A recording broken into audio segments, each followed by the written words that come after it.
Hello, I'm Adrian, and welcome to Fight Scene Breakdown. Today we're taking a look at the cinematic trailer for Star Wars The Old Republic Knights of the Eternal Throne. The trailer's protagonist is determined to get her kid back, so she ventures into where she's being held in order to extract her, but of course encounters resistance on her way out. This is one of those one-take fight scenes, and the film technique is used quite well. As our protagonist makes short work of the guards, the camera follows closely along and doesn't cut until the end of the sequence.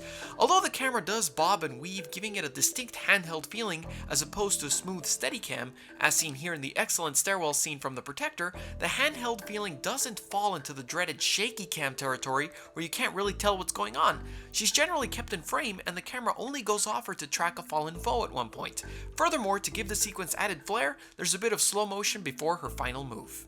What's unique about this lightsaber fight is that the lightsaber is only part of her fighting arsenal. She's not afraid to throw, punch, or kick to get the job done. For example, after slashing at her foes, she takes a brief moment to sidekick this guard in the head. The sidekick is an extraordinarily powerful kick where you pull in your leg and extend with as much force as possible, striking with the heel of your foot. She then clocks the soldier to her left with a strong left cross, and in a surprising move actually depowers her lightsaber, turning it into a baton, using it to strike at her following opponents. After a while, she delivers a great knee and follows up with a further melee strike. And now that she's done using her weapon, she quickly stores it behind her back and disarms her following opponent by blocking his incoming slash and immediately following up with a strong right cross. Using the incoming strike from the next guy to her advantage, she sidesteps to her opponent's dead side, and after securing her hold with one hand on his arm and one hand behind his neck, makes him pierce his lightsaber into his teammate. She keeps the man behind her away with a swift back kick, which has the same principle as a sidekick, only a different traveling trajectory, and finishes off her grappled opponent by simply throwing him to the ground.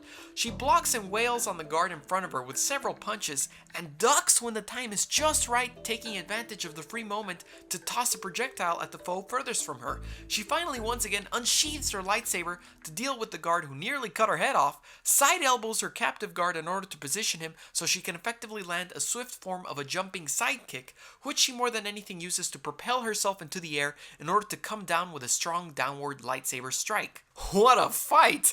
It was incredibly interesting to see a lightsaber fight in which the fighter uses her weapon sparingly. It's as if they took the style Darth Maul was hinting at in episode 1 and cranked it up to 11. Counters, disarms, kicks, projectile weapons, this fight has it all. Coupled with the bold choice of keeping it in one take, this fight is an excellent lightsaber sequence. What did you guys think of the fight? Which fight would you like me to analyze next? Join my Patreon to get access to cool behind the scenes stuff and a bunch of other rewards. Subscribe and you can follow me on my Twitter, Instagram, and brand new Facebook fan page, Godzillarex. See you next time.